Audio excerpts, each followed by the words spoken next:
Hello दोस्तों, मेरा नाम अभिषेक है और अल जजीरा का एक आर्टिकल है कि Malvi president resigns after military mutiny.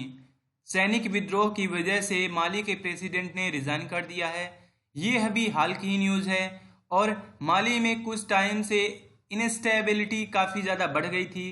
क्या रीज़न है माली के इस इनस्टेबिलिटी एंड पॉलिटिकल क्राइसिस का, इसके बारे में हम जानेंगे और जानेंगे माली के बैकग्राउंड एंड हिस्ट्री के बारे में।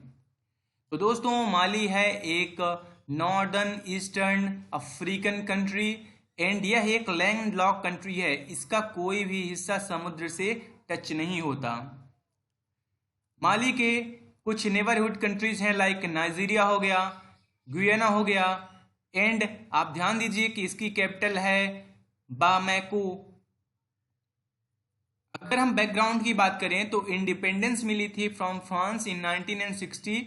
ये मिली थी माली को एंड आप ध्यान दीजिएगा कि ये जितना भी रीजन है, लाइक लीबिया हो गया, जीरिया हो गया, माली हो गया, ये जितना आपको क्षेत्र दिख रहा है, रीजन दिख रहा है, यहाँ पे तब तक शासन था फ्रांस का। तो 1960 में ये स्वतंत्र होता है और उसके बाद से इसका जो ट्रैक है डेमोक्रेटिक गवर्नमेंट का, वो काफ़ी अच्छा रहा था। 1996 में न्यूयॉर्क टाइम्स की एक रिपोर्ट आती है जिसमें कि माली को एक पोवर कंट्री दिखाया गया। यहाँ के लोग काफ़ी इससे प्रभावित हैं, पोवर्टी से, गरीबी से। लेकिन आज तक ऐसा कभी नहीं हुआ कि अदर कंट्रीज़ लाइक यहाँ पे नाइजीरिया हो गया, लाइक अदर कंट्रीज़ हैं वेस्टर्न नॉर्दर्न अफ्रीकन कंट्रीज़, उनकी तरह यहाँ पे इनस्टेबिलिटी कभी नहीं रही। लेकिन 2012 में एक कू होता है। कू का मतलब होता है कि वहाँ का जो रूलिंग ऑफिसर है, रूलिंग पर्सनालिटी है, चाहे वो इलेक्टेड हो या सिलेक्टेड हो, उसको तख्ता पलट करके हटा देना। तो यहाँ पे ओवरथ्रू कर दिया गया था प्रेसिडेंट अमादोउ को 2012 में। रीजन्स फॉर द कू था अरब स्प्रिंग। अब अरब स्प्रिंग दोस्तों, ये था अरब स्प्रिंग की इस टाइम पे जितने भी middle east countries and African countries थे, northern and western African countries, वहाँ पे एंटी गवर्नमेंट सेंटिमेंट्स काफ़ी रेज हो गए थे, प्रोटेस्ट चल रहे थे एंड काफ़ी फाइट्स भी हुई थी। और दोस्तों, गद्दाफी, आप इनके बारे में जानते होंगे, मुअम्मर गद्दाफी, ये लीबिया के थे। ये फ्रेंच गवर्नमेंट की तरफ उनके प्रति काफ़ी सख्त रुख करते थे एंड अपने ही लोगों से ये लड़ रहे थे, क्योंकि इनके जो कंट्री के और लोग थे वो फ्रेंच गवर्नमेंट से सपोर्ट लेके अपने ही कंट्री से इनसे लड़ रहे थे, इनके इंटरेस्ट के खिलाफ लड़ रहे थे।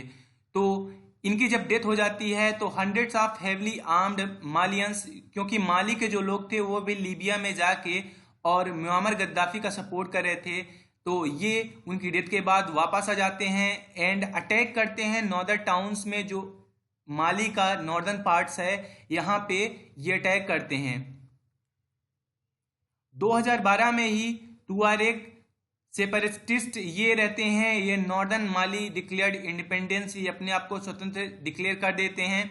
आप यहाँ पे ध्यान दीजिएगा कि ये तुआरेग रिबेलियन जो रहता है, तो ये एक एथनिक, इनकी एथनिसिटी ही है एंड इनकी मेजोरिटी नॉर्दर्न पार्ट में ज़्यादा है। और यहाँ पे जो माली का आप मैप देख रहे हैं, तो ये जो नॉर्दर्न पार्ट है, यहाँ पे ये अपना एक अलग कंट्री डिक्लेयर करना चाह रहे थे। कुछ टाइम के लिए इन्होंने जिहादी groups and succeeded in evicting government forces, इन्होंने जिहादी ग्रुप्स को भी ज्वाइन कर लिया और सक्सीडिंग जो वहाँ पे गवर्नमेंट रूल कर रही थी उनको इवेक्यूएट कर दिया, उनको रिमूव करने में भी कामयाब रहे थे। ऐसे में फ्रेंच का इंटरवेंशन होता है और Malayan government asks for international assistant and ऐसे में द फ्रेंच मिलिट्री इंटरवेंड, इनको सहायता करती है और जो जिहादी लोग रहते हैं उनको हरा देती है। और यूएन पीस कीपिंग फोर्स का इसमें काफ़ी अच्छा रोल रहता है। 2015 में एक पीस एग्रीमेंट साइन हुआ था बिटवीन प्रेसिडेंट जो अभी के केटा हैं, जिन्होंने अभी इस्तीफा दिया है, इब्राहिम, एंड होता है ये तुआरेग जो सेपरेटिस्ट हैं उनके बीच। तब से आज तक इतना बड़ा कोई भी टेंशन वहाँ पे देखने को नहीं मिला, लेकिन अब फिर से ये टेंशन रेज हुआ है। तो इसके बारे में हम जानेंगे कि प्रेसिडेंट इब्राहिम जो हैं अभी इनको इस्तीफा देना पड़ा। तो ये कब संभाले थे सत्ता? तो वहाँ इन्होंने सत्ता संभाली थी won office in a landslide in 2013 में सत्ता संभालते हैं। इनको काफ़ी वोट मिलता है एंड उसके बाद ये अपने जैसे इनकी एक्टिविटी रहती है तो इनका जो पर्सनालिटी ग्रूम है वो धीरे धीरे फेड होता रहता है, ये पॉपुलैरिटी अपनी धीरे धीरे खोते रहते हैं। और ये नॉन टॉलरेंस मतलब जीरो टॉलरेंस अगेंस्ट करप्शन ये रुख अपनाते हैं, ये ऐसा बोले, लेकिन जो मालियंस हैं ये इनको जस्ट अपोजिट पाए, मिसट्रस्ट इन पे किए एंड ये दोबारा इलेक्शन जीत जाते हैं 2018 में।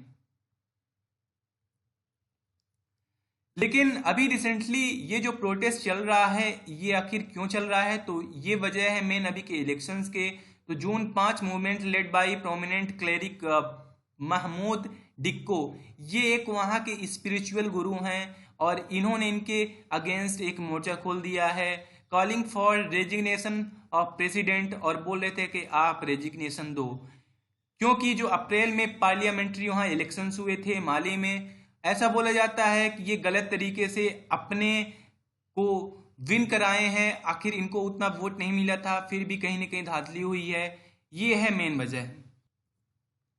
लेकिन अप्रैल के बाद से prime minister and rest of his government resign कर दिए थे, ऐसे में ये इलीगल वहाँ की गवर्नमेंट संभाल रहे थे। देन इन्होंने बाद में एक नया कैबिनेट लेट जुलाई में एक डिज़ाइन किया, एक फॉर्मेशन किया। लेकिन अब जो माली क्राइसिस है तो military was to conduct fresh elections even as EU France condemn को। तो ऐसे में यूरोपियन यूनियन है, फ्रांस है, ये सारा का सारा विरोध कर रहे हैं ऐसे को का, लेकिन मिलिट्री अगेंस्ट है, वो तटस्थ है कि वो कहीं ना कहीं एक फ्रेश इलेक्शन कराएंगे। यहाँ पे national committee for the salvation of the people मतलब लोगों की सुरक्षा के लिए, लोगों की भलाई के लिए ये अपने आप को डिक्लेयर किए हैं कि national committee for salvation of the people. ये वहाँ के आर्मी जनरल्स हैं, आर्मी मेंस हैं, जो कि बोल रहे हैं कि सत्ता हमने अपने हाथों में ली है ताकि लोगों की भलाई हो सके और कोई भी टेंशन्स, बड़ी टेंशन्स लोगों को तकलीफ न दे पाए। तो अभी के लिए माली में ये चल रहा है, जैसी कोई अपडेट आती है हम आपको इससे रूबरू कराएंगे। तब तक के लिए आप हमारे साथ बने रहिएगा। Thanks lot.